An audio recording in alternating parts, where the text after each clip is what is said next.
President Bola Tinubu has vowed to bolster Nigeria's military with advanced technology, improved intelligence and modern equipment as the country grapples with a renewed surge in insurgent violence across its northern regions. During his first visit to northern Nigeria since insurgent attacks in April claimed over 100 lives, Tinubu assured troops that the federal government was committed to strengthening their capabilities to combat terrorism and banditry.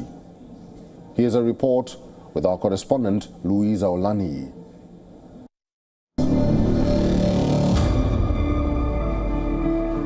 Nigeria's armed forces have been fighting Islamist militants since the conflict with Boko Haram started in 2009. They've achieved territorial gains and succeeded in neutralizing key jihadist commanders.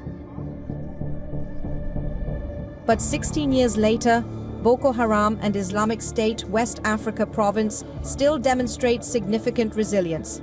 There are also criminal gangs, locally called bandits, who terrorize communities in northwestern and central Nigeria by raiding villages, killing, kidnapping for ransom and burning homes after looting them.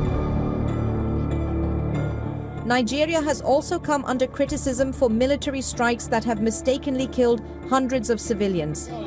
And now the president, Bola Tinubu, is folding his fist and promising to deal with the insurgency once and for all. Nigerians are counting on you to end this menace and reclaim every inch of our country. Let me hear you loudly.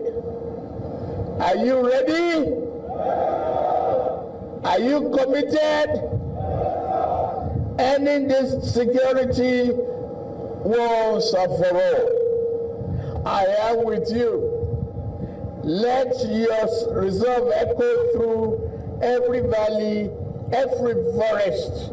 Let the enemies of Nigeria know their time is up. In January, a military airstrike killed at least 16 people after an army jet mistook local vigilantes for criminal gangs active in northwestern Zamfara state.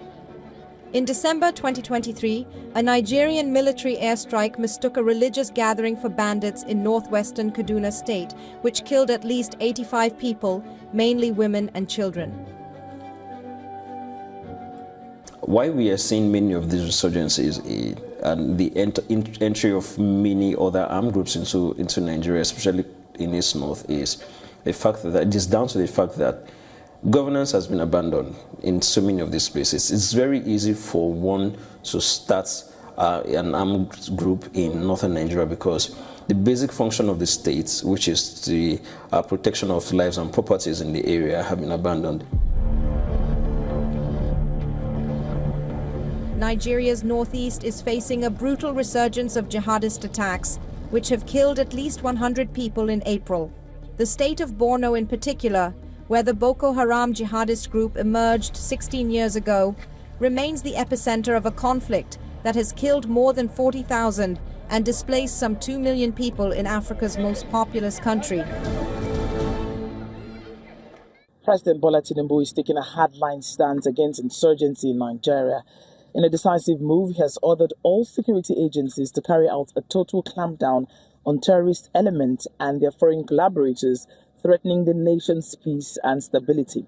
The directive comes amid rising concerns over attacks in the northeastern part of the north-central region that has claimed dozens of lives. President Tinubu's directive mirrors similar orders issued by former President Muhammadu Buhari throughout his administration. Buhari repeatedly promised to end insurgency, and while there were periods of relative calm, the insurgency persisted, often adapting and resurging in different forms. Again, citizens and analysts alike are watching closely to see how this directive translates into action on the ground. For now, Tinubu's message is clear. National security is non-negotiable, and those who threaten it will face the full weight of the law. From Lagos, Nigeria, Louisa Olani, WION World is One. For all the latest news, download the WION app and subscribe to our YouTube channel.